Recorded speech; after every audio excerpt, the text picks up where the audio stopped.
प्यारे बच्चों, नमस्कार, जय हिंद। कैसे हैं आप सभी? उम्मीद करते होंगे पूरे मस्त होंगे और अपने पढ़ाई में व्यस्त होंगे। स्वागत है आप सभी का हमारे रोशनी पब्लिकेशन के यूट्यूब चैनल पे, जिस पे आप लोग अपने बिहार बोर्ड मैट्रिक परीक्षा के लिए सारे विषयों का कंप्लीट सिलेबस कवर होते हुए देख रहे होंगे। जैसा कि आपको मैथ का भी सिलेबस हम पूरा करवा रहे हैं, जिसमें मैंने पिछले वीडियो में आपको ये बताया था कि दो चर वाले रैखिक समीकरण में वो क्या क्या चीजें होती हैं, जिसमें आपको मैंने दो चर वाले रैखिक समीकरण को हल करने की विधियां बताई थी। 3 विधियां, ग्राफीय विधि, विलोपन विधि, प्रतिस्थापन विधि। तो ये सब चीजें मैंने आपको पिछले लेक्चर में, पिछले वीडियो में बताया था। अगर किसी ने भी वो वीडियो नहीं देखा है तो जाइए हमारे चैनल के प्लेलिस्ट में वो वीडियो पड़ा है, आप लोग देख सकते हैं। तो आज का जो आपका वीडियो होगा, आज का जो आपका क्लास होगा, वो आपके प्रश्नावली 3.1 के जो भी क्वेश्चन होंगे सबको इसमें कराया जाएगा। तो अपने हाथों में कॉपी और पेन लेकर के बैठ जाइए और जैसा कराया जा रहा है उसको समझते जाइए और ध्यान से उसको नोट्स करते जाइए। और नोट करने के बाद जितना हो सके उसको अपने से रिवाइज कीजिए। जब तक आप रिवीजन नहीं कीजिएगा तब तक आपको कोई फायदा नहीं होगा। जितने बार मल्टीपल टाइम आप रिवीजन कीजिएगा उतना ही आपको बेनिफिट उससे देखने को मिलेगा, फायदा मिलेगा। तो चलिए बिना किसी देरी करते हुए आज की इस क्लास को, सेशन को शुरू करते हैं, जिसमें आपका प्रश्नावली 3.1 का जो पहला क्वेश्चन आपको जो दिया गया है वो है कि आफ्ताब जो है अपनी पुत्री से कहता है कि 7 वर्ष पूर्व मैं तुमसे 7 गुनी आयु का था, अब से 3 वर्ष बाद मैं तुमसे केवल 3 गुनी आयु का रह जाऊंगा। इसको आपको क्या करना है? बीजगणितीय और ग्राफीय रूप में व्यक्त करना है। बीजगणितीय रूप क्या होता था? जैसे मैंने आपको बहुपद भी पढ़ाया था, उसमें बताया था कि बीजगणित मतलब अलजेब्रिक एक्सप्रेशन, जिसमें मैंने आपको समीकरण बनाने के लिए बताया था कि समीकरण क्या क्या होता है, अलजेब्रिक एक्सप्रेशन क्या होता है। तो अलजेब्रिक समीकरण के रूप में जब उसको बना दीजिएगा तो आपका बीजगणितीय रूप हो जाएगा। और जो समीकरण निकल के आएगा उसको हमको क्या करना है? ग्राफीय रूप में भी व्यक्त कर देना है।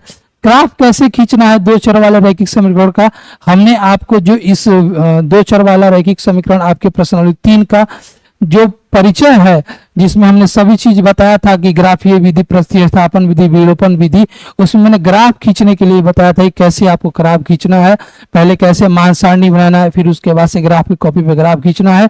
ये आपके एग्जाम में हर साल 5 मार्क्स का जरूर आता है, तो इसका बार बार आप लोग प्रैक्टिस कीजिए, क्योंकि ग्राफ ज्यादातर प्रैक्टिस करने का चीज है। और जब जितना प्रैक्टिस कीजिएगा उतना ही आपको क्या मिलेगा? अंदाजा मिलेगा और आप परफेक्ट हो जाइएगा। तो पहला जो आपका प्रश्न यही है कि आफ्ताब जो अपनी पुत्री से कहता है, क्या कहता है कि 7 वर्ष पूर्व मैं तुमसे 7 गुनी आयु का था, अब से 3 वर्ष बाद मैं तुमसे केवल 3 गुनी आयु का रह जाऊंगा। इसको हमको क्या करना है? बीजगणितीय रूप में व्यक्त करना है और उसके बाद से ग्राफ में भी व्यक्त करना है। तो चलिए इसका हम हल करते हैं। सबसे पहले लिखेंगे हल, और अब यहाँ पे हम क्या करेंगे? मानेंगे। क्या मानना है आपको? तो मानना यह है कि जो आफ्ताब का वर्तमान आयु है और उसकी पुत्री का जो वर्तमान आयु है उसको हमको क्या करना है? मानना है। तो पहले लिखेंगे माना कि आफ्ताब, माना कि आफ्ताब का वर्तमान आयु, आफ्ताब का वर्तमान आयु बराबर x वर्ष। क्या मान लेंगे? जो आफ्ताब का वर्तमान आयु है क्या है? x वर्ष है, और उसकी पुत्री का जो वर्तमान आयु है क्या है? y वर्ष है। तो लिखेंगे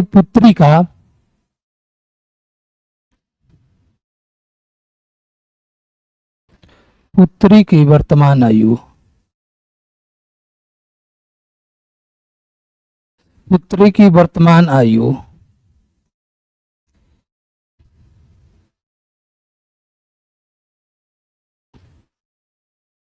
बराबर y वर्ष। पुत्री का वर्तमान आयु कितना मानना है? y वर्ष। अब प्रश्न में आपको क्या कह रहा है कि 7 वर्ष पूर्व, आफ्ताब जो कहता है वो कहता है कि 7 वर्ष पूर्व मैं तुमसे 7 गुनी आयु का था। 7 वर्ष पहले जो इसका वर्तमान आयु है, इस वर्तमान आयु के 7 वर्ष पहले, तो 7 वर्ष पहले का मतलब क्या होता है? अगर हमारा वर्तमान आयु आज समझिए कि 20 साल है, 20 वर्ष है।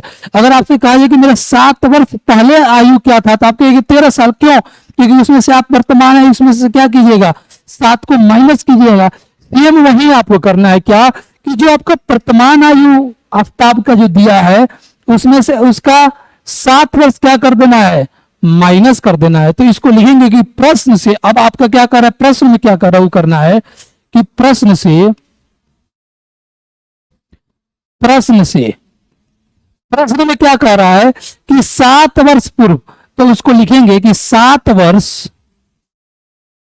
पूर्व 7 वर्ष पूर्व आफ्ताब की आयु क्या थी, तो लिखेंगे 7 वर्ष पूर्व आफ्ताब की आयु 7 वर्ष पूर्व आफ्ताब की आयु बराबर क्या होगा, एक्स, जो वर्तमान उम्र जो हमने एक्स माना है, उसमें से हम क्या करेंगे, 7 को माइनस कर देंगे, घटा देंगे। तो इसको लिखेंगे एक्स माइनस 7 वर्ष। कितना हो जाएगा, एक्स माइनस 7 वर्ष। 7 वर्ष पूर्व वर्तमान आफ्ताब की आयु क्या रहा होगा, तो आप कहिएगा सर एक्स माइनस 7 वर्ष। अब ठीक इसकी पुत्री का आयु 7 वर्ष पहले आयु क्या रहा होगा, तो जो इसके वर्तमान आयु है उससे हम माइनस कर देंगे। तो लिखेंगे 7 वर्ष पूर्व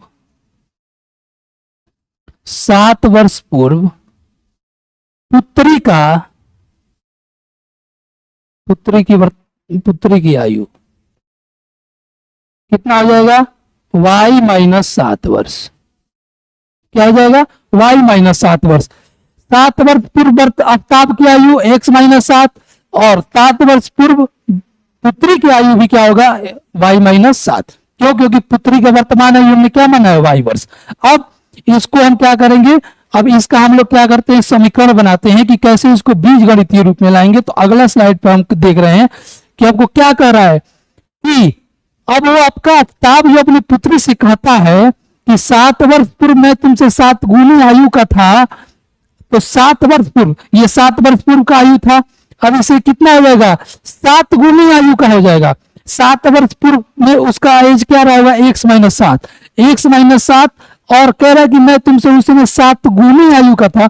तो 7 गुनी आयु की मतलब कि y माइनस 7, जो इसका 7 वर्ष पूर्व का आयु होगा पुत्री का, उसमें हम 7 से क्या कर देंगे, 7 से उसमें मल्टीप्लाई कर देंगे। तो इसको लिखेंगे क्या कि 7 वर्ष पूर्व क्या कर रहा है कि 7 वर्ष पूर्व, तो 7 वर्ष पूर्व का आयु क्या था, x माइनस 7 बराबर वो अपने पुत्री का कितना गुनी था, 7 गुनी। तो 7 वर्ष पूर्व अपनी पुत्री का 7 गुनी था, यानी कि y माइनस 7 और गुनी जहां भी प्रश्न में गुनी दिया रहेगा कि मतलब मैं तुमसे 2 गुनी 3 गुनी, उसका मतलब आपको मल्टीप्लाई समझना है। तो कितने गुना था, तो कहिए कि आप 7 गुना था। यही आपका क्या होगा, इसका बीजगणित है। अब इसको हम लोग सॉल्व करेंगे। कैसे सॉल्व करेंगे, तो जैसे ही इसको कर लिखिएगा तो x माइनस 7 बराबर y में से 7 को मल्टीप्लाई कीजिएगा तो 7y, और माइनस 7 में कीजिएगा तो कितना हो जाएगा, 49। तो x माइनस 7 बराबर 7y माइनस 49। अब क्या करते हैं, तो x और 7y को इधर बुला दिया तो 7y बराबर, और माइनस में 7 है, बराबर को उधर जाएगा तो किसमें हो जाएगा, प्लस। तो माइनस 49 और प्लस में आपका हो जाएगा 7। तो x माइनस 7y बराबर, माइनस प्लस माइनस होता है, तो माइनस 49 में 7 को जब माइनस करेंगे तो कितना हो जाएगा, 42। इसको हम मान लेंगे आपका क्या हो गया, समीकरण 1। क्या हो गया आपका, समीकरण 1। जो हमने ये माना था, आपका पहला जो कह रहा था इस प्रश्न में कि आफ्ताब अपनी पुत्री से ये कहता है कि 7 वर्ष पूर्व मैं तुमसे 7 गुनी आयु का था, उससे हमको क्या निकल के आया, जो हमने समीकरण निकाला है कि x माइनस 7 बराबर y माइनस 7 गुनी 7 से हमको क्या मिला है, x minus 7y equal to 42। यही आपका समीकरण 1 है। अब फिर प्रश्न में कह रहा है, क्या कह रहा है कि अब से 3 वर्ष बाद, अब से जो वर्तमान आयु है इससे 3 वर्ष बाद, पहले था तो हम माइनस कर रहे थे, और बाद में बोलेगा तो उसमें क्या करेंगे, प्लस करेंगे। तो अब से 3 वर्ष के बाद मैं तुमसे केवल 3 गुनी का आयु का रह जाऊंगा। जब वो वर्तमान आयु से 3 वर्ष के बाद कह रहा है उसका आफ्ताब जो अपने पुत्री से ये कहता है कि अब से जो हमारा वर्तमान आयु है उसके 3 वर्ष के बाद मैं तुमसे केवल कितना रह जाऊंगा, 3 गुनी आयु का रह जाऊंगा। तो इसके लिए हम क्या करेंगे, लिखेंगे फिर से पुनः प्रश्न से, पूरा प्रश्न में हमारा क्या कह रहा है, तो इसको लिखेंगे पुनः प्रश्न से, और इसको भी मान लेते हैं क्या कि 3 वर्ष के बाद आफ्ताब की आयु क्या हो जाएगी, तो इसको लिखेंगे कि 3 वर्ष के बाद आफ्ताब, 3 वर्ष के बाद आफ्ताब की आयु बराबर 3 वर्ष के बाद, देखिए वर्तमान आयु कितना है x, 3 वर्ष के बाद क्या होगा, तो x प्लस में 3, तो आप क्या लिखिएगा इसको, 3 वर्ष के बाद आफ्ताब की आयु क्या हो जाएगा, तो x प्लस 3 वर्ष। ठीक वैसे ही उसकी पुत्री का भी, तो 3 वर्ष के बाद, 3 वर्ष के बाद पुत्री की वर्तमान आयु,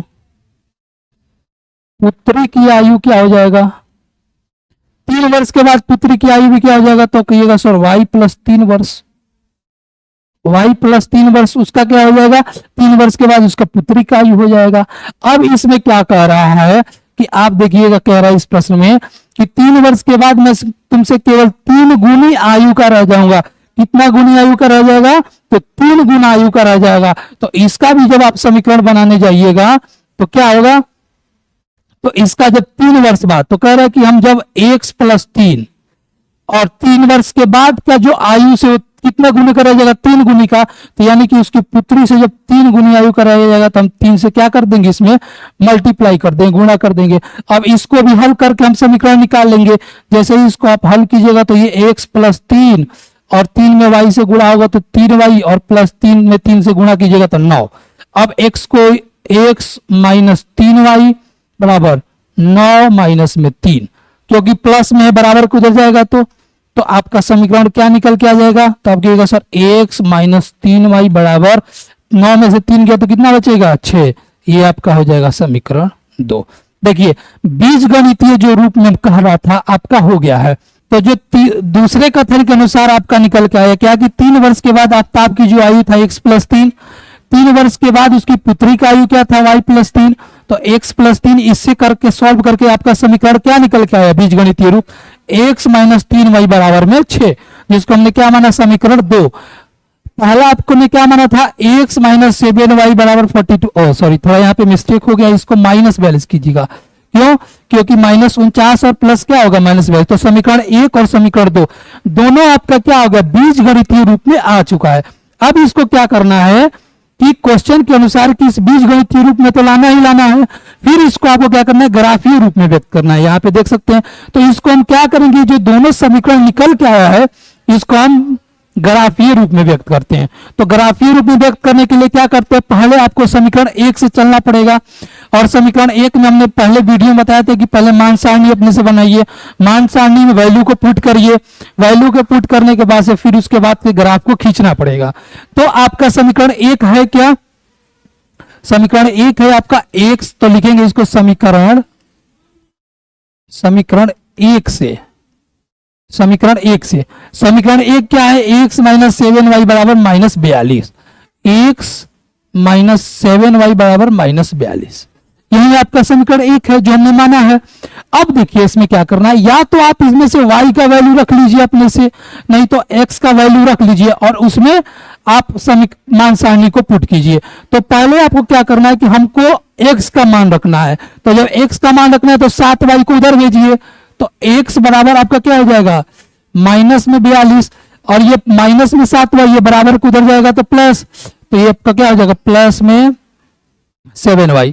तो x बराबर माइनस 42 प्लस में आपका 7y। अब अपने से आप क्या कीजिए, एक मान सारणी बनाइए बहुत, तो एक अपने से हम क्या करते हैं, मान सारणी को बना लेते हैं, मान सारणी बना लेते हैं।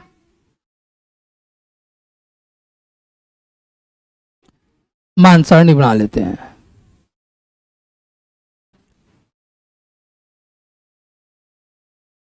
मान सारणी में एक होगा x, ये हो गया y, ये हो गया x और ये हो गया y। अब इसमें क्या कीजिए, जैसे अगर आप y का कोई भी मान रखिएगा तो उससे आपको क्या निकल जाएगा, x का मान निकल जाएगा। तो आप यहाँ पे क्या कीजिए, इस इक्वेशन से y का वैल्यू इसमें रखिए और y का वैल्यू जब से मान रखिएगा तो x का मान आपका निकल जाएगा। तो अगर हम यहाँ पे y का मान 6 रखते हैं, अगर हम y का मान 6 रखते हैं खुद से मान के, तो 6 रखने पर क्या होगा, देखिए जैसे में x बराबर आपका क्या दिया है -42 प्लस में 7y, -42 प्लस में 7y, तो -42 प्लस 7 मल्टीप्लाई y की जगह पर क्या रखना है 6, तो हमने रख दिया 6। अब ये हो गया -42 प्लस 7 छक्के कितना होता है 42, तो 7 छक्के आपका हो गया 42। अब देखिए ये माइनस में ये प्लस में दोनों कट के कितना हो गया, आप कहिएगा सर 0। तो जब हमने y का मान 6 रखा इस समीकरण में, तो आपका x का मान कितना निकल के आ गया, आप कहिएगा सर कि 0। x का मान कितना निकल के आ गया 0। जब हमने x का मान y का मान 6 रखा, तो x का मान कितना निकल के आ गया है 0। अब हम क्या करते हैं कि x के मान को हम y के मान को 7 मान लेते हैं, क्या मानते हैं 7। जब आप 7 मानिएगा तो 7 को भी रख के हम देख लेते हैं।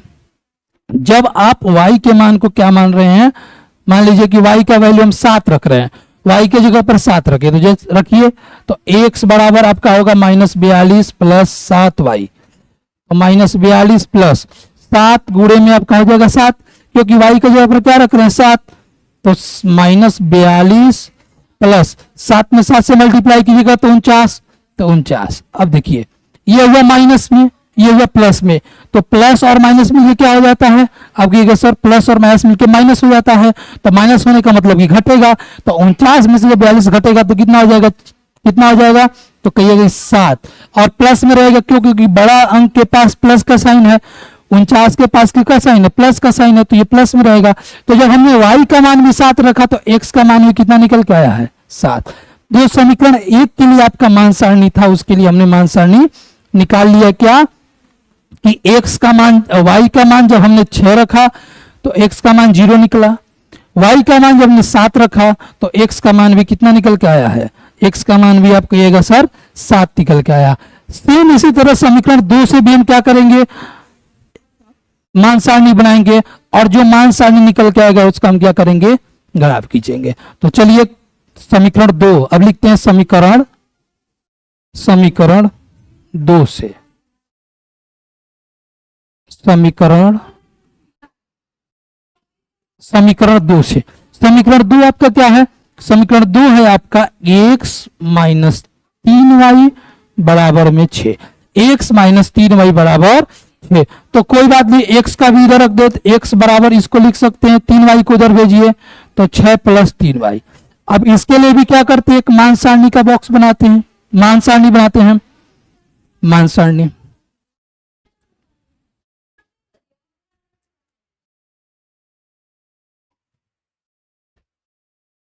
जब इसका मान सारणी बनाइएगा तो यहां हो जाएगा x, ये हो जाएगा y, ये हो जाएगा x, ये हो जाएगा y। अब y के जगह पर ऐसा क्या रखिए, तो y के जगह पर अगर आप हम 0 रखते हैं, y के जगह पर क्या रखते हैं 0, तो जब देखिए आप y के जगह पर 0 रखिएगा तो ये हो जाएगा x प्लस सॉरी x बराबर 6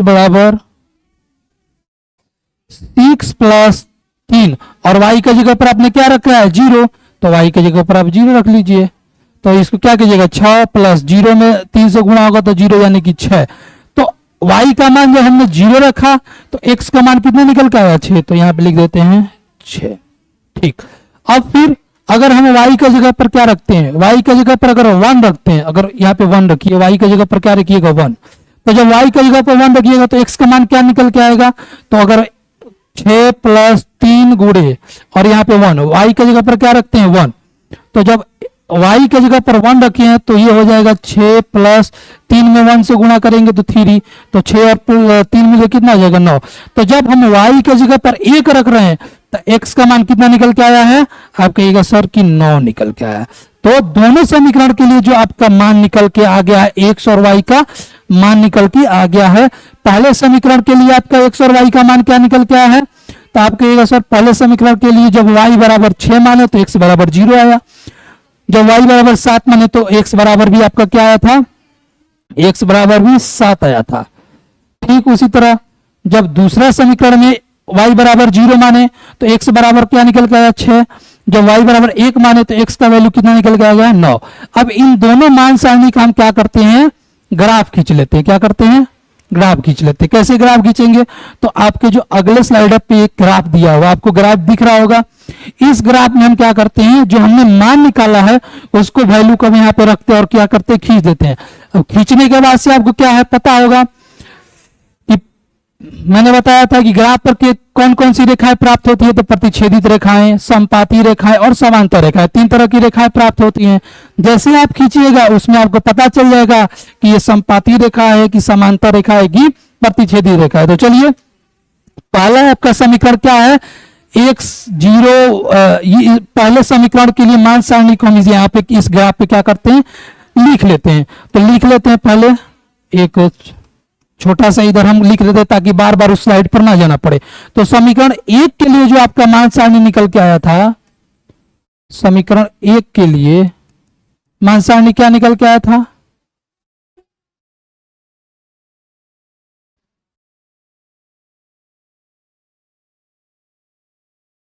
समीकरण 1 के लिए मान सारणी क्या निकल के आया था, तो x का मान 0 और y का मान 6 7, तो क्या निकल के आया था, भर लीजिए यहाँ पे 0 6 7 और 7। और समीकरण 2 के लिए मान सारणी क्या निकल के आया था, समीकरण 2 के लिए भी यहां पे लिख ले ताकि बार बार दूसरे स्लाइड पर हमको जाने की जरूरत ना पड़े, यहीं से हम आसानी से इसको देख के खींच सके। तो जैसे देखिएगा आप क्या कि 6091 कितना है, 6091। अब देखिए ये चूंकि इस बोर्ड पे आपको इस तरीके से दिख रहा होगा, पहले से खींचा हुआ, इसको हम क्या बोलते थे, वाई अक्ष, इसको बोलते थे एक्स अक्ष। वाई अक्ष के जब ऊपर जाते हैं तो वैल्यू किस में रहता है, प्लस में रहता है। एक्स अक्ष के जब हम दाईं ओर जाते हैं तो वैल्यू किस में रहता है, प्लस में रहता है। तो इसको आप अपने कॉपी में बढ़िया से खींचिएगा, क्योंकि ब्लैक बोर्ड पे उतना जगह नहीं रहता है, इसीलिए हमने इसको एडजस्ट करने के लिए ऐसा पहले से खींच रखा है। तो जैसे ही आप अब इसका वैल्यू पुट करने के लिए आइएगा, क्या आप कहिएगा सर कि यहाँ पे पहले में पहला समीकरण के लिए खींचना है, तो ये y आपका ये हो जाता है y, ये आपका हो जाता है y डैश, ये आपका हो जाता है x डैश, और ये हो जाता है आपका x डैश। अब इसमें क्या करना है, वैल्यू को खींच लेते हैं। ये आपका होता है 0 0 का मा 0, सबके लिए 0 होता है, x के लिए भी ये 0 होता है और y के लिए भी 0 होता है। ये आपका हो जाएगा इधर प्लस में 1 2 3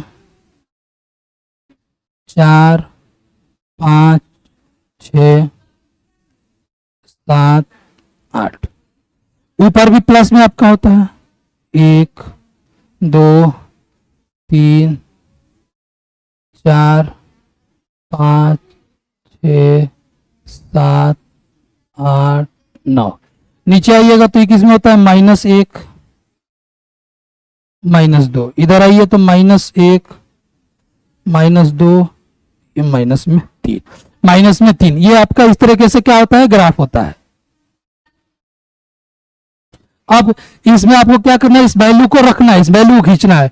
तो पहला आपका क्या है, x का मान 0 और y का मान 6, x का मान 0, तो x के मान 0 के लिए ये 0 और y का मान 6 किस में होना चाहिए, प्लस में। तो प्लस के लिए y के मान के लिए ऊपर जाएंगे, तो 1 2 3 4 5 6, यहां ये वाला जो पॉइंट आपका आ रहा है, ये आपका कौन सा है, तो x का कॉमा 0 और y का कॉमा 6 के लिए ये पॉइंट आ रहा है। दूसरा आपका है x का मान 7 और y का मान भी 7, x का मान 7 और y का मान, तो x का मान 7 प्लस में, तो इधर जाइएगा 1 2 3 4 5 6 7, और y का मान भी 7, तो 1 2 3 4 5 6 7 7, जो आपका निकल के आएगा समीकरण ये यहां, कहां आएगा, यहां।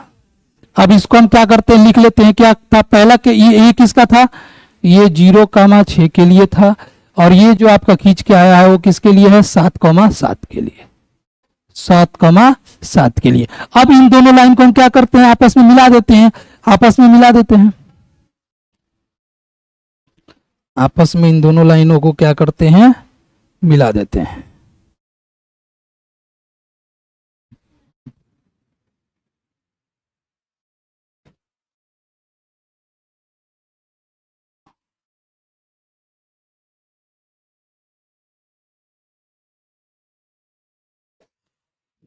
देखिए आपका जो 0,6 और 7,7 ये समीकरण एक का था। समीकरण एक आपका क्या था, आपके जैसे समीकरण एक था आपका x माइनस 7y बराबर -42। ये किसके लिए था, ये था x minus 7y, x minus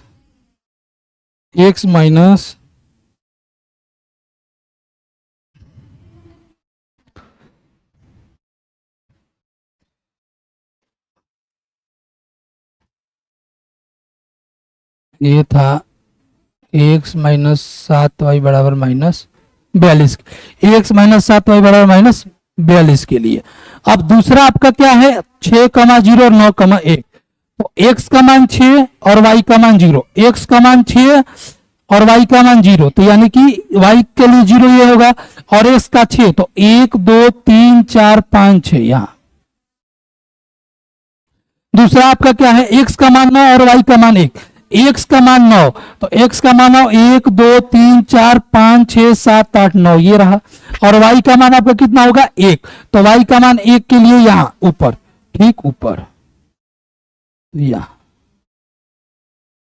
ये आपका क्या है, दूसरे के लिए समीकरण है। तो आप जब इसको खींचिएगा तो इसको भी आप खींच दिए, पहले इसको लिख लेते हैं, ये है 6,0 के लिए और ये है 9,1 के लिए। x का मान 9 और y का मान 1, और यहां पे है आपका x का मान 6 और y का मान 0। अब इसको खींचते हैं, जब आप खींचिएगा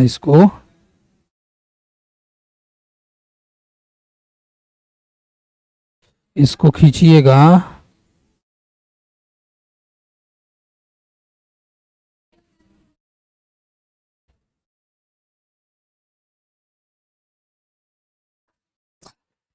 तो आपका लाइन ऐसे खींचे हुए आप अगर आपके कॉपी पे आएगा, ये लाइन किसके लिए, कौन से समीकरण के लिए, तो समीकरण 2 के लिए। समीकरण 2 आपका कितना है, समीकरण 2 कितना है, समीकरण 2 है आपका x माइनस 3y बराबर 6, x माइनस 3y बराबर 6। तो इसको लिख दीजिए x माइनस 3y बराबर 6। तो आपका जो 3.1 का पहला प्रश्न का क्वेश्चन था क्या, कि इसको क्या करना है कि आपको बीजगणितीय और ग्राफीय रूप में निरूपित करना है, तो वो आपका हो चुका है। पहले हमने क्या किया, पहले हमने इसको बीजगणितीय रूप में लाया, जब बीजगणितीय रूप में लाएगा तो समीकरण में होगा x माइनस 7y बराबर -42, x माइनस 3y बराबर 6, और फिर इसको हमने क्या किया, मान सारणी की सहायता से हमने क्या किया, इसको बीजगणितीय रूप में भी लाया, इसका हमने क्या किया, ग्राफ भी खींच दिया जो आपके सामने दिया है। आप देख सकते हैं आपको ग्राफ मैंने कैसे खींचा,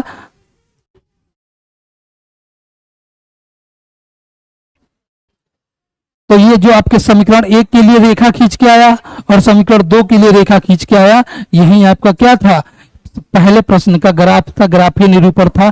तो दूसरा जो हमारा क्वेश्चन है, दूसरा क्वेश्चन की तरफ चलते हैं कि दूसरा क्वेश्चन क्या कहता है कि एक क्रिकेट टीम के एक कोच ने 3900 में 3 बल्ले तथा 6 गेंद, 3900 में कितने बल्ले, 3 बल्ले, और 3900 में 3 बल्ले तथा 6 गेंद खरीदे।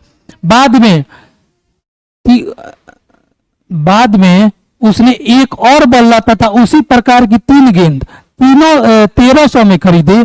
तो इस स्थिति को भी आपको बीजगणितीय रूप में ज्ञात करना है और उसके बाद से उसका भी क्या करना है, ग्राफ को खींचना है। तो फिर इसमें हम मान लेंगे क्या, कि माना कि जो हमारा एक बल्ले का कीमत है वो x है और एक गेंद का कीमत जो है y रुपीज है। फिर उसका हम क्या करते, बीजगणितीय रूप लाएंगे, बीजगणितीय रूप में लाने के बाद से उसका हम क्या करेंगे, ग्राफ खींचेंगे। तो इसको लिखते हैं हल में, पहला क्या कि माना कि क्या मानिएगा कि एक बल्ले का मूल्य, एक बल्ले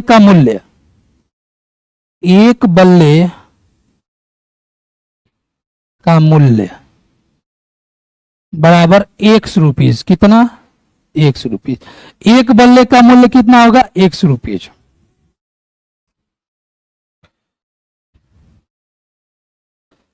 x रुपये, और एक गेंद का मूल्य, एक गेंद का मूल्य, एक गेंद का मूल्य आपका क्या होगा, वाई रुपीज। एक गेंद का मूल्य क्या होगा, वाई रुपीज। अब प्रश्न में क्या कह रहा है कि एक कोच ने 3900 में 3 बल्ले तथा 6 गेंद खरीदे। 3 बल्ले और 6 गेंद कितने कर दे, 3900 में। तो आप एक बात बताइए, जब एक बल्ले का मूल्य 100 रुपया है तो 3 बल्ले का मूल्य कितना हो जाएगा। आप कहिएगा सर एक बल्ले का, अगर एक बल्ले का मूल्य 1 है तो 3 बल्ले का मूल्य क्या होता है, तो इसको क्या करते हैं, 3 से 1 में गुणा कर देते तो ये होगा 3x। यही तो होगा। अगर कहा जाता है कि एक बल्ले का मूल्य आपको 100 रुपीज दिया है तो आप 3 बल्ले का मूल्य बताइए, तो जितना 1 रुपीज का हो, एक का कीमत हो उतना ही तो 3 का होता है ना। क्या करते हैं, उसके मान से उसमें गुणा कर देते हैं। तो अब प्रश्न में हम क्या करेंगे कि जो हमारा एक बल्ले का मूल्य दिया हुआ है उसको हम क्या करते हैं, 3 बल्ले से गुणा कर देते हैं। तो हमारा क्या निकल जाएगा, उससे भी समीकरण निकल जाएगा, बीजगणितीय रूप में आ जाएगा। तो इसको लिखेंगे प्रश्न से। प्रश्न से, आपके प्रश्न में क्या बोल रखा है तो लिखना पड़ेगा प्रश्न से। प्रश्न में क्या कहता है कि 3 बल्ले तथा 6 गेंद, तो 3 बल्ले, एक बल्ले का मूल्य 100 रुपया, तो 3 बल्ले का मूल्य, तो आप कहिएगा सर 3x प्लस 6 गेंद, एक गेंद का मूल्य y, तो 6 गेंद का मूल्य 6y प्लस 6y, और दोनों को मिलाकर के कितना दिया है, तो आप कहिएगा सर 39, कितना 3900, तो 3900, ये आपका क्या हो गया 3900। क्यों, क्योंकि 3 बल्ला और 6 गेंद बोल रहा था। हमने पहले क्या माना था, एक बल्ला का मूल्य और एक गेंद का मूल्य। तो एक बल्ला और एक गेंद के मूल्य को हम क्या करेंगे, अगर एक बल्ला का मूल्य 1 है तो 3 बल्ले का मूल्य 3x प्लस एक गेंद का मूल्य अगर y है तो 6 गेंद का मूल्य कितना होगा 6y। दोनों को मिलाकर के कोच ने कितना दिया है 3900, तो हमने लिख दिया 3900। अब इन तीनों में क्या है, कॉमन है, क्या चीज कॉमन है, 3 कॉमन है। तो इन तीनों में 3 जब कॉमन है तो इसको क्या लिखेंगे ऐसे 3, ये आपका हो जाएगा x, इधर बचेगा आपका कितना 2y, बराबर में हो जाएगा ये 3900। इसमें मतलब हम क्या कर दिए 3 कॉमन लिए। जैसे आप इसमें से 3 कॉमन लिए तो आपका कितना निकल के आया, आप कहिएगा सर x प्लस 2y बराबर 3900 निकल के आया है। तो 3 को इधर भेजिएगा तो 3 इधर क्या है गुणा में, बराबर को जाएगा तो डिवाइड में, तो 3 से जब 39 को डिवाइड कीजिएगा तो 1300, तो कितना हो जाएगा आपका x प्लस 2y बराबर 1300। यही आपका क्या हो जाएगा समीकरण 1। यही आपका क्या हो जाएगा समीकरण 1, समीकरण 1। और फिर समीकरण 1 क्या कर, अभी आपका हो गया समीकरण 1। फिर प्रश्न में कह रहा है आपका दोबारा कि उसने एक और बल्ला तथा उसी प्रकार की 3 गेंदे, एक और बल्ला और उसी प्रकार की 3 गेंदे 1300 में कर दिए। तो फिर लिखेंगे पुनः प्रश्न से। प्रश्न में क्या कह रहा है कि वो क्या करता है कि उसने एक और बल्ला तथा उसी प्रकार की कितनी गेंदे 3 गेंदे 1300 में कर दी। तो पहले हमें एक बल्ले का मूल्य 100 रुपया मान लिया है और फिर 3 गेंदे कर दे तो यानी कि 3y, तो x प्लस 3y मिलाकर कितना हो गया 1300। तो इसी तरह इसको भी लिखेंगे। पुनः प्रश्न में आपको कर रहा है कि उसने एक और बल्ला और उसी तरह की 3 और गेंदे, तो 3y कितने में खरीदे हैं, तो आप कहिएगा सर उसी तरह का 3 गेंदे 1300 में खरीदे। कितने में 1300 में।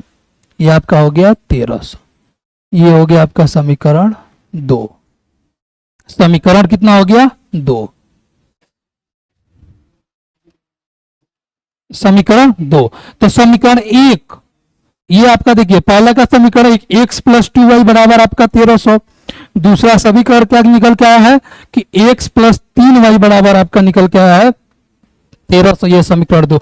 अब ये आपका किस रूप में आ गया है, बीज गणितीय रूप में आ चुका है। तो x प्लस 3y बराबर 1300 आपका समीकरण 2। अब इन दोनों जो बीज गणितीय रूप में आ गए इसको हमको क्या करना है, ग्राफ खींचना है। जैसे हमने पहले में ग्राफ खींचा वैसे ही खींचते हैं। क्या कि आपको करना है समीकरण 1 से, किससे चलना है समीकरण 1 से, समीकरण 1 से। समीकरण 1 आपका कितना निकल के आया है x प्लस 2y बराबर 1300। तो x प्लस 2y बराबर में आपका 1300 जो निकल के आया उसको यहां पे लिखेंगे x प्लस 2y बराबर 1300। अब या तो यहाँ पे x का मान रखिए, नहीं तो आपका मन है तो आप y का मान रखिए। हमको अगर y का मान रखना है तो क्या करते हैं, हम x को उधर भेज देते हैं, तो ये हो जाएगा 2y बराबर 1300 और माइनस में आपका हो जाएगा x। 2y बराबर 1300 माइनस में x। अब y को रखना है, 2 को उधर भेजना है, तो y बराबर 1300 माइनस में x और बट्टा 2 इधर किस में है, गुणा में, मल्टीप्लाई में, बराबर को उधर जाएगा तो डिवाइड में, तो यह हो जाएगा आपका 2। अब इससे अब क्या करना है, मान सारणी बनाइए। मान सारणी अपने से बनाना है। मान सारणी में वैसा वैल्यू पुट करिए जिससे कि आपको ग्राफ खींचने में क्या हो, आसानी हो, जिससे आपको ग्राफ खींचने में दिक्कत ना हो, नंबर वो एडजस्ट हो जाए। तो हमने ऐसा खींच लिया। अब यहाँ पे हमने ऐसे इसलिए इसको बनाया है कि डायरेक्ट अगर आप x का मान रखिएगा तो आपका y का वैल्यू निकल के आ जाएगा। अब आप वैसा सोचिए मान x का जिसको हम क्या करें, आसानी से हल कर सके। अब अगर हम यहाँ पे x का मान 0 रखते हैं, क्या रखते हैं, 0, अगर x का मान 0 रखते हैं, देखिए अगर आप यहाँ पे x का मान 0 रखिएगा तो y बराबर 1300 माइनस 0 बट्टा कितना हो जाएगा, 2। y बराबर 1300 माइनस 0 बट्टा 2 हो जाएगा। y बराबर आपका कितना निकलेगा, 1300 में से 2 गया तो 1300 बट्टा 2 से ही कट के कितना हो जाएगा, 650। डायरेक्ट y का मान निकल गया, तो आपका कितना हो जाएगा, y बराबर 650। y बराबर 650। x का मान हमने कितना रखा, 0, y बराबर कितना निकल के आ गया है, 650। अब ठीक वैसे ही दूसरे मान में भी y का मान कोई सोच, x का मान कोई सोचिए जिसको रखने पर आसानी से 2 से क्या हो, माइनस करे तो वैसा मान है कि आसानी से 2 से कट भी जाए। तो 1300 में ऐसा क्या रखे x के जगह पर, तो अगर हम x के जगह पर कहिए कि सर 100 रख देते हैं, कितना रख देते हैं, 100, तो क्या रखेंगे, y बराबर 1300 माइनस 100 डिवाइड बाई 2। 13 में से 100 गया तो कितना बचेगा, 1200 बचेगा, 1200 बचेगा। और 1200 को जब 2 से आप कीजिएगा, 1200 बट्टा 2 कितना निकल के आ जाएगा, 600। तो यहां पे हो जाएगा 600। कितना हो जाएगा, 600। ये आपका क्या निकल गया, समीकरण 1 के लिए, ग्राफ के लिए मान सारणी निकल के आ गया। ठीक उसी तरह हम समीकरण 2 के लिए भी खींच देते हैं। समीकरण 2 के लिए भी हम मान सारणी खींच देते हैं। तो फिर लिखिएगा यहाँ पे क्या, समीकरण 2 से, समीकरण 2 से, समीकरण 2 से, समीकरण 2 में आपको क्या निकल के आएगा, समीकरण 2, तो समीकरण 2 आपका कितना दिया है, समीकरण 2 आपका निकल के आया है x प्लस 2y बराबर 1300। कितना निकल के आया है, x प्लस 2y बराबर 1300, सॉरी x प्लस 3y बराबर 1300, x प्लस 3y बराबर 1300। समीकरण 2 निकल के आया है। अब इसमें भी आप क्या कीजिए, x का मान रखिए, नहीं तो y, ठीक उसी तरह y का मान रखिए, तो x को उधर भेजना होगा, तो 3y बराबर आ जाएगा 1300 माइनस में x। अब y के अकेले रखना है, 3 बचा है, 3 को बराबर को उधर भेजिए, तो y बराबर आपका हो जाएगा 1300 माइनस x बट्टा में 3। 1300 माइनस x बट्टा में 3। फिर इसके लिए भी हम क्या करते हैं, एक मान सारणी बना लेते हैं। मान सारणी बना लीजिए।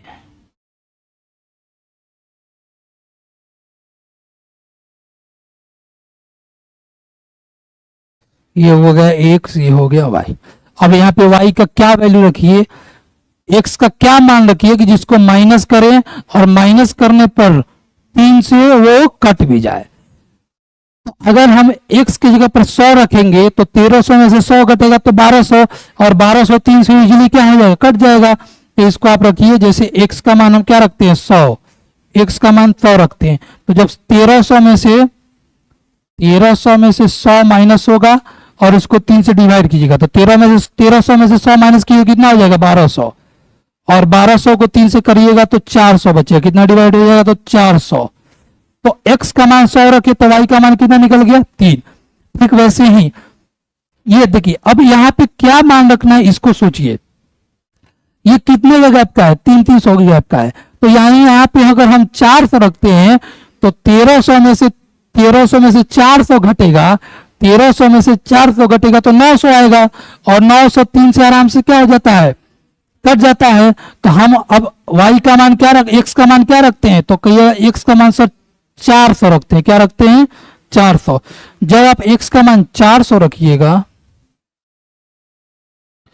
तो होगा 1300 माइनस 400 और बट्टे में आपका 3। तो 1300 में से 400 गया तो आपका बचेगा 900।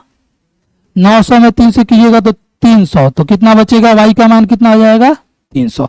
तो दोनों समीकरण के लिए आपका मान सारणी ग्राफ खींचने की निकल के आ गया है। पहला में x का मान 0, 650, 100 और 600। दूसरे समीकरण के लिए x का मान 100, 400, x का मान 400 और 300 खींच गया। अब इसको क्या करते हैं, हम ग्राफ खींच देते हैं। ग्राफ खींचने के लिए हमारा अगले स्लाइड पे ग्राफ बना हुआ है।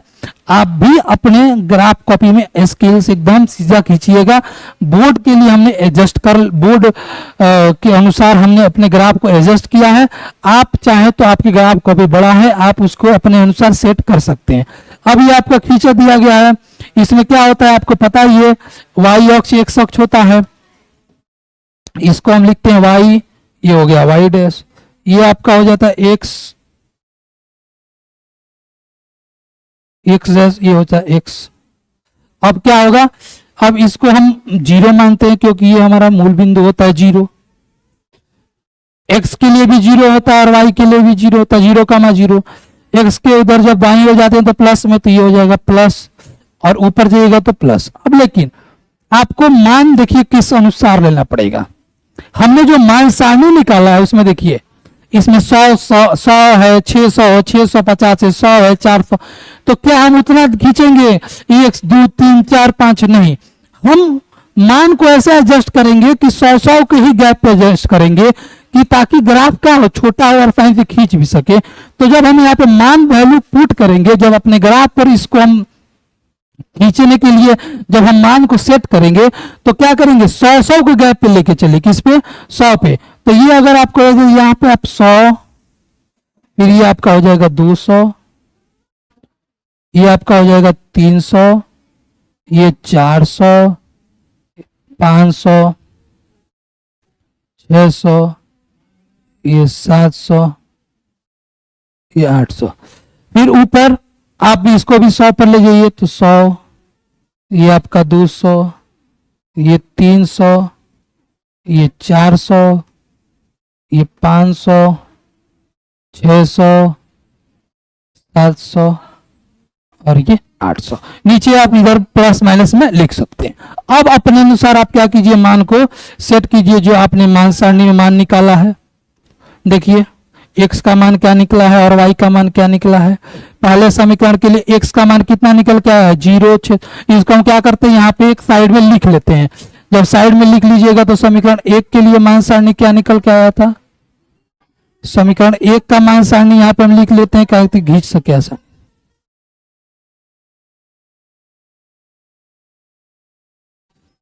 एक्स वाई समीकरण 1 के लिए मान सारणी क्या निकल के आया है, 0, 650, 100 और 600। 0, 650, 100 और 600। समीकरण 2 का भी लिख लेते हैं।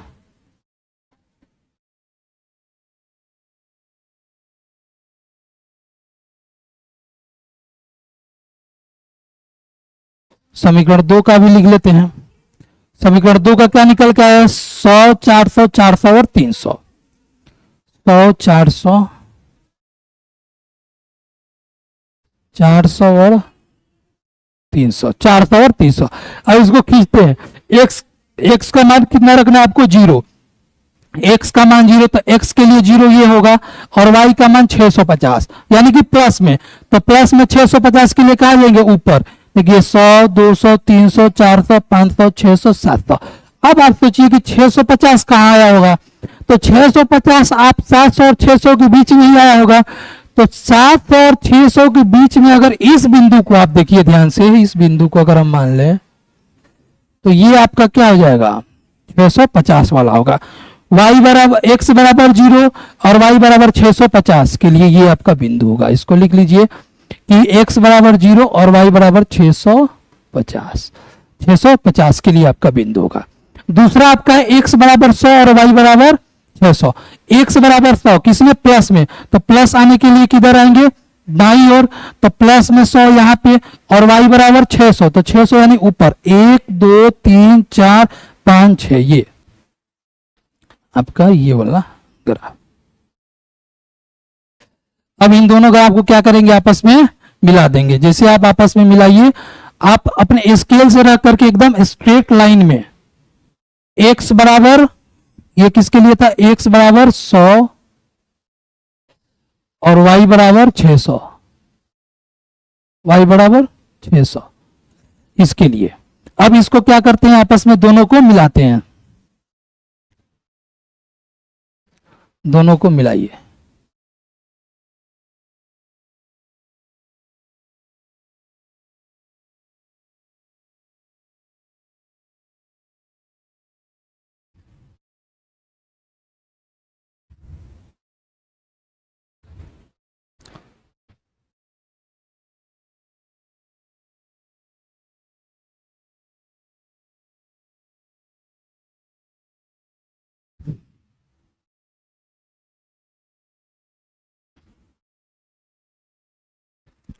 जब दोनों समीकरण, दोनों रेखा बिंदुओं को आपस में मिलाएगा तो आपको इस तरीके का रेखा मिलेगा। किसका रेखा है, किस समीकरण का, तो समीकरण 1 का। समीकरण 1 आपका कितना था, समीकरण 1 था आपका x प्लस 2y बराबर 1300, तो x प्लस 2y बराबर x प्लस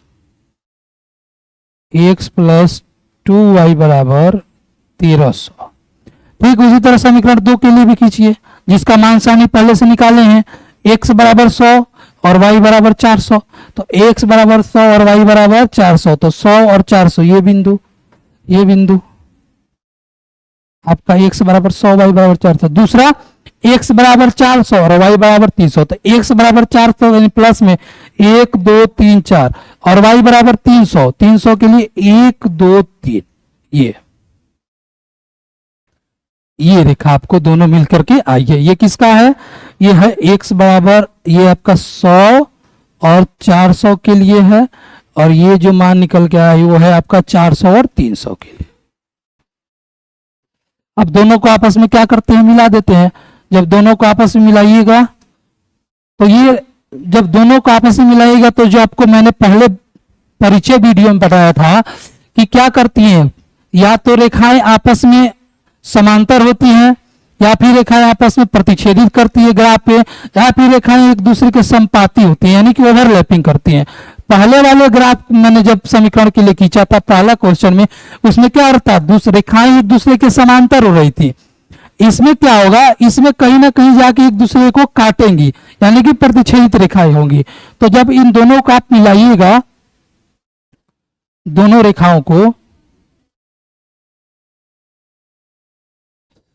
रेखाओं को जब मिलाइएगा,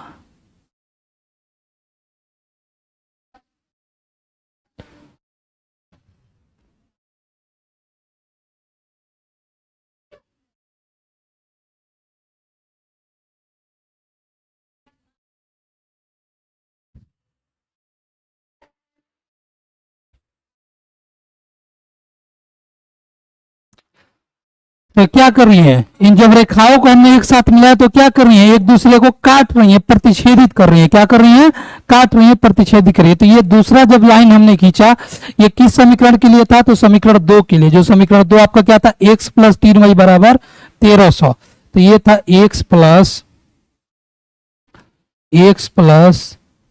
3y बराबर 1300। पहले समीकरण के लिए रेखा x प्लस 2y बराबर 1300 और x प्लस 3y बराबर 1300 के लिए दोनों का समीकरण आपका ग्राफीय निरूपण हो चुका है। बीजगणितीय रूप में भी हमने दर्शा दिया। बीजगणितीय रूप का मतलब कि समीकरण में लाना था, तो समीकरण में पहले लाया। पहले समीकरण के लिए हमने क्या लाया था, x प्लस 2y बराबर 1300। दूसरा समीकरण आपका क्या निकल के आया था, दूसरा समीकरण निकल के आया था x प्लस 3y।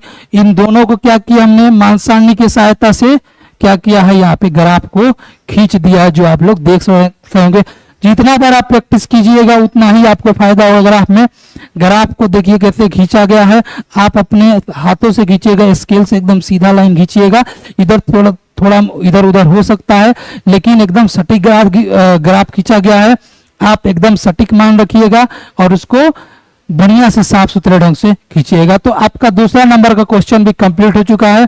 तीसरा हमारा जो क्वेश्चन बचता है वो कह रहा है क्या कि 2 केजी सेव और 1 केजी अंगूर का मूल्य किसी दिन 160 था, एक महीने के बाद 4 केजी सेव और 2 केजी अंगूर का मूल्य 300 हो जाता है। इस स्थिति को भी आपको बीजगणितीय रूप और ग्राफीय रूप में क्या करना है, दिखाना है। तो इसको भी आप क्या कीजिए, बीजगणितीय रूप और ग्राफीय रूप में क्या कीजिए, साबित कीजिए। कोई नहीं, ठीक उसी तरह फिर से मानेंगे, समीकरण को बनाएंगे, बीजगणितीय रूप में लाएंगे, उसके बाद से उसका हम क्या करेंगे, ग्राफ खींचेंगे। तो इसका भी हम हल लिखते हैं, हल।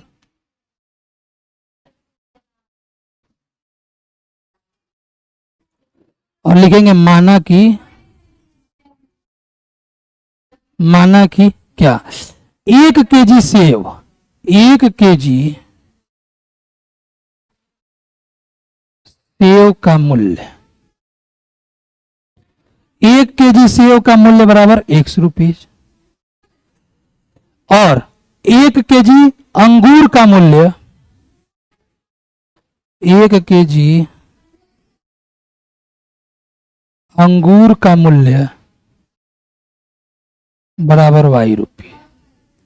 1 केजी सेव का मूल्य x और 1 केजी अंगूर का मूल्य y।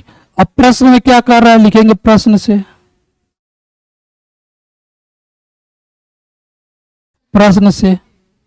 प्रश्न में आपको क्या दिया है,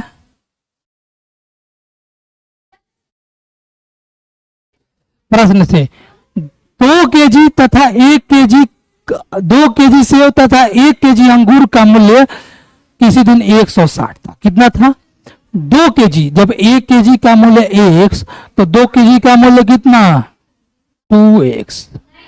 1 केजी अंगूर का मूल्य y, इसमें भी बोला 1 केजी अंगूर था, यानी कि 2x प्लस वाई। दोनों को मिलाकर के मूल्य कितना था, 160। तो इसको लिख दीजिएगा 160। यही आपका समीकरण 1। ये कितना हो जाएगा, समीकरण 1।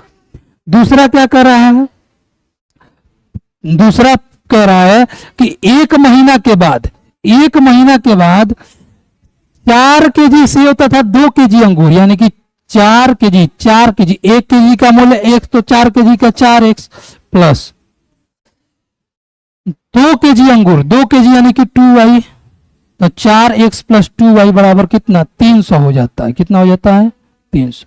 ये आपका समीकरण 2 बीजगणितीय रूप में आ गया कि 2 केजी सेव तथा 1 केजी का अंगूर का मूल्य कितना था, पहले 160। 1 महीना के बाद 4 केजी और 2 केजी का मूल्य कितना हो जाता है, 300। दोनों को बीजगणितीय रूप में ला दिए। अब दोनों क्या करते हैं, ग्राफ खींचते हैं। ग्राफ से वैसे ही पहले समीकरण 1 के लिए मान सारणी बनाएंगे, फिर समीकरण 2 के लिए मान सारणी बनाएंगे, फिर ग्राफ में उसको क्या करेंगे, ग्राफ पे खींच देंगे। तो आपका समीकरण 1 क्या है, लिखिएगा क्या कि समीकरण 1 से, समीकरण 1 क्या निकला है, 2x प्लस वाई बराबर 160। 2x प्लस वाई बराबर 160। 2x प्लस वाई बराबर 160। अब इसमें क्या करिए, आप x का मान रखिए। 2x प्लस वाई बराबर 160, तो ये हो जाएगा 2x बराबर 160 माइनस वाई। तो x बराबर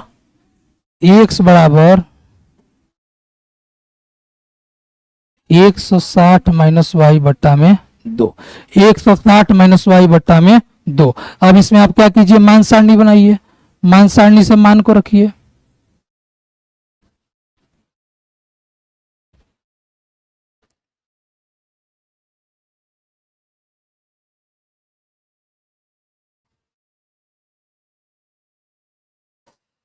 अब y का मान क्या रखते हैं, अब y का मान अगर आप रखिएगा 0, जैसे y का मान 0 रखिएगा, तो y का मान 0 रखिए, तो रखिएगा तो कितना हो जाएगा, यानी कि x बराबर निकल के आएगा 160 माइनस 0 बट्टा 2। 160 बट्टा 2 कट के हो गया 80। ये हो गया 80। कितना हो गया, 80। जब y का मान 0 रखते हैं तो x का मान 60 दूसरा में रखते हैं। दूसरा आप y का मान ऐसा क्या रखिएगा, अगर यहाँ पे y के मान के जगह पर आप क्या रखिए, x y का जगह पर ऐसा कुछ अपने से मान सोच के रखिए कि अगर इसमें से माइनस करे तो आसानी से क्या हो जाए, 2 से डिवाइड हो जाए। अगर y का मान आप सोचिए 20 रखते हैं, कितना रखते हैं, 20 रखिए। अगर आपने y का मान 20 रखा तो x बराबर आपका है 160 माइनस वाई बट्टा 2, तो 160 माइनस 20 बट्टा 2, 160 में से 20 गया तो 140 बट्टा 2 कट के कितना हो जाएगा, 70। कितना हो जाएगा, 70। तो जब आप y का मान 20 रखते हैं तो x का मान कितना हो जाता है, 70। ये आपका समीकरण 1 के लिए मान सारणी हो गया, समीकरण 1 के लिए मान सारणी हो गया। अब समीकरण 2 के लिए मान सारणी निकाल लेते हैं। समीकरण 2 आपका कितना है, लिखेंगे समीकरण 2 से, समीकरण 2 कितना दिया है, समीकरण 2 आपका दिया है 4x प्लस 2y बराबर 300, 4x प्लस 2y बराबर 300। क्या करते हैं, 4x प्लस 2y बराबर 300, 2y को उधर भेजिए तो हो जाएगा 4x बराबर 300 माइनस 2y, x बराबर 300 माइनस 2y बट्टा में 4, बट्टा में 4। इसके लिए भी आप मान सारणी बनाइए एक, इसके लिए भी हम क्या करते हैं, एक मान सारणी बना लेते हैं। ये हो गया x, ये हो गया y, ये हो गया x और y। अब y का जगह पर ऐसा क्या मान रखिए, ऐसा क्या मान रखा जाए y का जगह पर जिसको 4 से डिवाइड किया जाए तो आ जाए। तो आप कहिए कि सर अगर y का जगह पर 0 रखते हैं, 0, तो ये आपका होगा x बराबर 300 माइनस में 2 और y का जगह पर 0 और बटा 4, तो 300 0 में 2 मल्टीप्लाई करेंगे तो 0, 300 में से जब 0 डिवाइड करेंगे तो आपका 300 माइनस करेंगे तो 300 ही आ जाएगा, तो 300 बट्टा 4, 300 बट्टा 4 को जब कटाएगा तो कितना बार में कटेगा, 4 से 300 कितना बार में कटेगा, तो 75 बार में। कितना बार में, तो x का मान कितना निकल के आ जाएगा, 75। जब आप y का मान 0 रखिएगा तो x का मान कितना निकल के आ जाएगा, 75। ठीक सेम वैसे ही अगर y का मान आप क्या रखते हैं, अगर आप y का मान 10 रखिए, यहाँ पे कितना रखिए, 10। जब y का मान 10 रखिएगा तो 10 दूनी की 20, 300 में से अगर 20 को माइनस करते हैं तो 280, 280 को अगर 4 से आप कीजिएगा तो 70। तो यानी कि यहाँ से क्या रखते हैं, y के मान 10 रखते हैं। जब 10 रखिएगा तो 300 माइनस 2 गुणे 10 बट्टा में आपका हो जाएगा 4, 300 माइनस 10 दूनी की 20 बट्टा 4, 280 बट्टा 4 कट के कितना हो जाएगा, 70। तो यानी कि x का मान 70। तो जब y का मान 10 रखते हैं तो x का मान कितना आ जाता है, 70। अब इसको हम क्या करते हैं, ग्राफ खींच देते हैं। सिंपल है, ग्राफ खींचना आप जानते ही हैं। मान सारणी के अनुसार आप ग्राफ पे नंबर को क्या कीजिएगा, सजाइएगा। जैसे यहाँ पे 70, 80, 20, 75, 70, 10, यानी कि आप जो भी x और y का मान रखिए वो 10-10 के गैप पर रखिएगा। तो सेम यहाँ पे हमारा पहले से ग्राफ को खींचा गया है। ये जो आपका होता है ये क्या होता है, ये आपका y डैश, ये आपका x डैश, ये आपका हो गया x, ये हो गया x, ये हो जाता है आपका 0, ये आपका हो जाता है 0, 10 के गैप पे। अगर इसको लिखे 10, ये हो गया 20, ये हो गया 30, 40, 50, 60, 70, 80, 90, 100। ऊपर भी ऐसे ही लिखिए 10, 20, 30, 40, 50, 60, 70, 80, 90, और इधर प्लस और माइनस उसको छोड़िए क्योंकि मान सारणी में प्लस माइनस वाला मान आया नहीं है तो इसको छोड़ते हैं। अब क्या करते हैं, हम ग्राफ को खींच लेते हैं। समीकरण 1 के लिए आपका क्या निकल के आया है, मान सारणी। समीकरण 1 के लिए जो हमने मान सारणी बनाया था वो आपको क्या निकल के आया है? समीकरण 1 के लिए x का मान 80 और 0, x का मान 80, x का मान 80 और y का मान 0, तो y के लिए 0 यही रहेगा, और 80 तो इधर 1 2 3 4 5 6 7 8 ये बिंदु आपका क्या है? ये बिंदु जो है आपका कि x का मान 80 और y का मान 0 के लिए है। ठीक, दूसरा है x का मान 70 और y का मान 20, x का मान 70, x का मान 70, 1 2 3 4 5 और y का मान 20, यानी कि 1 2 ये किसके लिए है? x का मान 70 और y का मान 20। दोनों क्या करते हैं? आपस में मिलाइए। जब दोनों को आपस में मिलाइएगा, इन दोनों बिंदुओं को देखिए मिलाइए, नहीं आएगा। इन दोनों बिंदुओं को आपस में मिला देते हैं।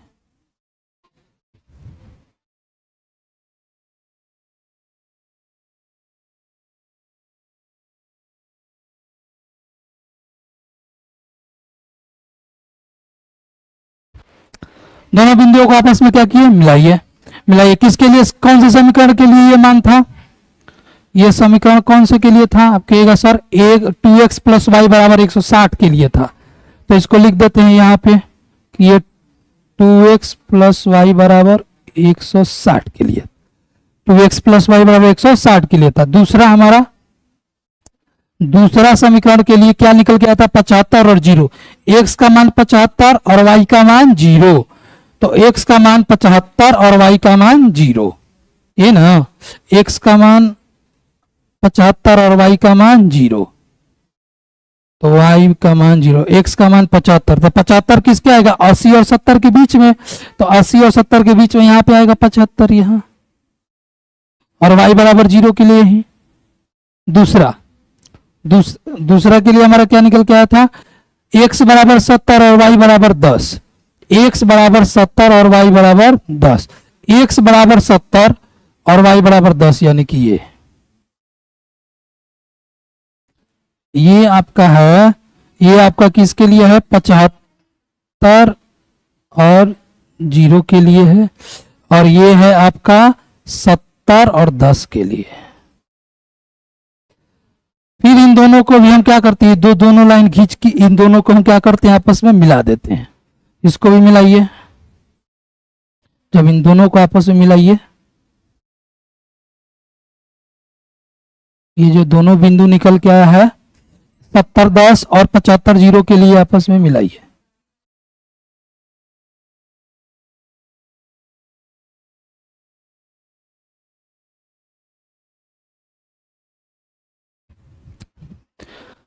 देखिए ये दोनों बिंदु भी कहीं ना कहीं जाके आपस में मिलेंगी, तो ये जो समीकरण 2 के लिए था, समीकरण 2 कितना था?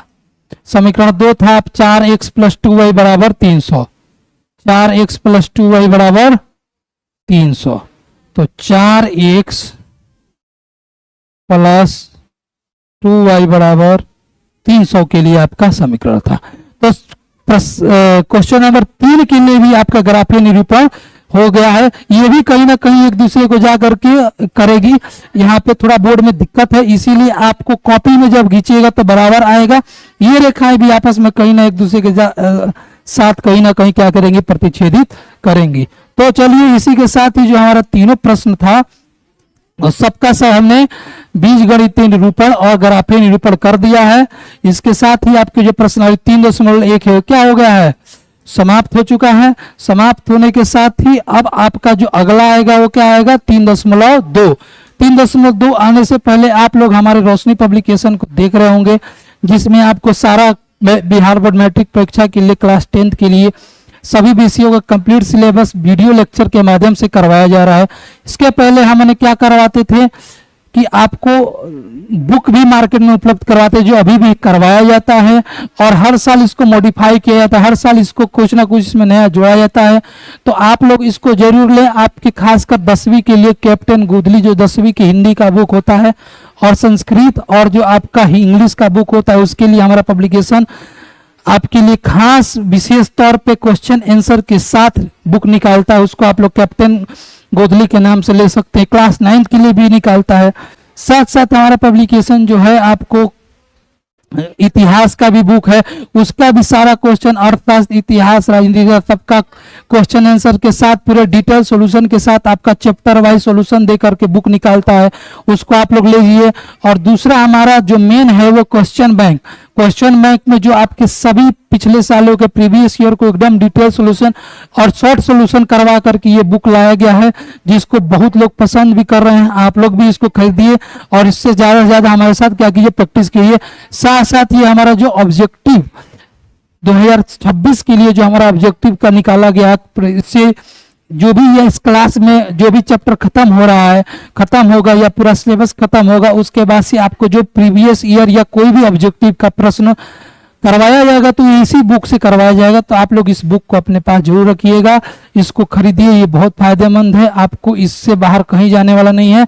तो साथ साथ हमारे इस चैनल को अगर आपने सब्सक्राइब नहीं किया तो सब्सक्राइब कीजिए, अधिक से अधिक शेयर कीजिए, लाइक कीजिए, कमेंट कीजिए। कोई भी क्वेश्चन, कोई भी क्वेरी हो तो आप लोग हमारे कमेंट सेक्शन में उसको लिख सकते हैं। हमारी टीम, हम लोग उसको जरूर पूरा करेंगे। तो चलिए, हमारे साथ इस लेक्चर में बने रहने के लिए बहुत बहुत धन्यवाद और मिलते हैं अपने अगले लेक्चर में, जिसमें आपको पर्सनल 3.2 के जो भी क्वेश्चन होंगे सब पूरा करवाया जाएगा। तो इसी तरह आप लोग हमारे साथ बने रहिए और हमारे साथ अंतिम आपके जब तक पेपर नहीं हो जाता है तब तक बने रहिए। थोड़ा सा गले में दिक्कत होने के कारण आवाज में आपको कमी दिख रही होगी, लेकिन अगले बार से आपको हम सुधार करने का जरूर प्रयास करेंगे।